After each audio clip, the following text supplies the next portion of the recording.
section or chapter of my life. And I mean this with all seriousness. I was a punk. I was a punk. I was like a scared cat, a skittish cat at the dog pound. I was scary. And it did not help that I was one of the most yellow things in the neighborhood. I caught hell. I was called white boy. I would get beaten up, pushed around. I remember this guy pushed me into those long upright, women probably don't know this, but the old school bathrooms, the urinals were from the floor where it was a drain, and it would go up to about, chest height. And I remember them boys, they pushed me, they tried to make me stand in that thing, and they were gonna pee on me, okay? And it was miserable. They get him, and they pushed me, and I hit my lip against that thing. I'll never forget it. They never peed on me though. But it was humiliating. And it was like Pick on Doug Day was a new holiday. The same cast of fools, they would pick on me over and over. And that part of my life sucked. It made me, I didn't say it then, but I still reflect on that and go, damn. Whew. Then I have to look and give God glory because he protected me through all of that. Not only was I a straight up punk, I was a punk because my mother always taught me to be nice. To take the high road. Oh, no fighting. And my dad would be like, they robbed you? And you just let them take your money? Oh, me. Oh, will you stand up for yourself, boy? That was my dad. And my mom was like, oh, no. I thank God for both of them because I needed both of them. And that's what made me me. But for several years, I was the neighborhood victim, okay?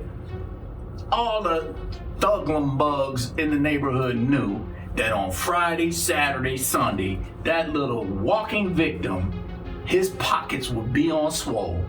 I was the neighborhood punk paper boy. And I would come down the street like it was the Green Mile. I was like, oh God, here they are. And there was a guy. Now, during my podcast, I'm not going to say very many names, and that's to protect the guilty.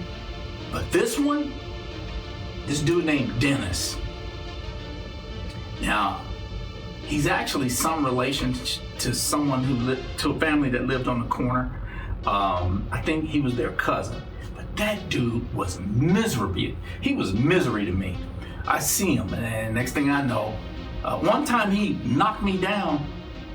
Oh yeah, just realized. He bought a mini bike that I had. And I think he ran the mini bike a little too hard. And he threw a rod in the engine and it, after about 4 days, it was gone. And I remember walking down the street. He said, hey, punk, y'all sold me a bad mini bike. I want my money back. Dude literally pushed me on the grass and picked me up by my shoes, okay? And was shaking me like this. And I was kicking like, stop. And he wouldn't stop. He dropped me down on the ground. And I tried to get away, but he got every penny I had. I think my dad sold it to him for $35. And I think that punk got away with about 20. Yeah, his name was Dennis.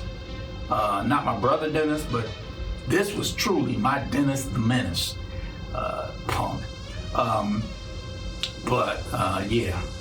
And a couple of my Facebook friends are his cousin, or I think that's what they are. Shout outs to the people on the corner who used to own an ice cream truck. Your cousin. Yeah. Anyway, yeah, it was terrible. But to God be the glory. I was a walking victim all day long. When I walked out, here he come, Mr. Paperboy. How much money you giving me today? Seriously, I go to school, I might have $6. Come home, nothing. And and my school didn't sell anything. So, yeah, that was a miserable time for me. I was being called white boy. I was, I was just robbed and bullied and pushed around all the time. It was a miserable day. So if there's anyone that have children who are being bullied, or maybe you were bullied, praise God, there is a revenge of the freaking nerds. Yeah, that's right. I said it, revenge of the nerds, because I was a punk nerd. And I finally grew some when I got older. I grew confidence. And ironically, how my life is and has been, I was so hurt by being called white boy by my brothers. Not my, well, I had one brother that used to call me white boy, and I called him white man. That's a side little joke we would do. But when I say my brothers, I mean black guys, black people in the neighborhood call me that. Banana Boat, Casper, Ghost Town. Oh man, they tell me, we know what you're gonna be on Halloween. You don't even have to buy anything. Ha ha ha, white boy, the ghost. That hurt, man. That really freaking hurt. But I'm gonna tell you